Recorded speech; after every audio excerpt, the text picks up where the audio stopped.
თბილისში ცნობილი აზერბაიჯანელი მწერლის მირზა ფათალი ახუნდოვის სახელობის აზერბაიჯანული კულტურის რესტავრირებული სახლ-მუზეუმი გაიხსნა. მუზეუმის გახსნას პრემიერ-მინისტრი ბიზნა ივანიშვილი მთავრობის წევრებთან და აზერბაიჯანის კულტურის მინისტრთან ერთად დაესვა.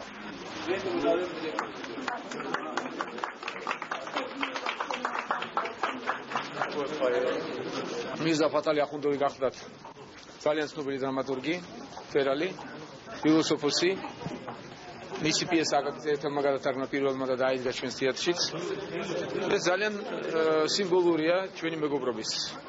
აზერბაიჯანელი და ქართველი ხალხის მეგობრობის და ახუნდოვი ამის სიმბოლო გახლავთ. ეს მუზეუმი ძალიან სასიამოვნოა დღეს რომ გაიხსნა და დღეს ჩვენ ყველაფერს ვაკეთებთ და ვაგრძელებთ ის, რასაც იმსახურებს ის ურთიერთობა, რაც არსებობდა ისტორიულად ჩვენი ორ ქვეყანას შორის. გავხსენით მისი მუზეუმი, რესტავრირებული, განახლებული და ნახეთ რომ რა კარგ დონეზე და როგორ არის. თან იქნება შეკრებების ადგილი, აქ შეიძლება პატარა პრეს-კონფერენციები მოვაწყოთ, ქვემოთ ექნება ლიტერატურული კაფე და ეს ძალიან მნიშვნელოვანია, რომ მთელი თავისი ცხოვრებით ფაქტობრივად 21-22 წლის ბიჭი იყო, როდესაც ახუნდოვი ჩამოვიდა თბილისში და მას შემდეგ ცხოვრობდა აქ და მისი საფლავიც არის აეგერ მაღლა გორასზე.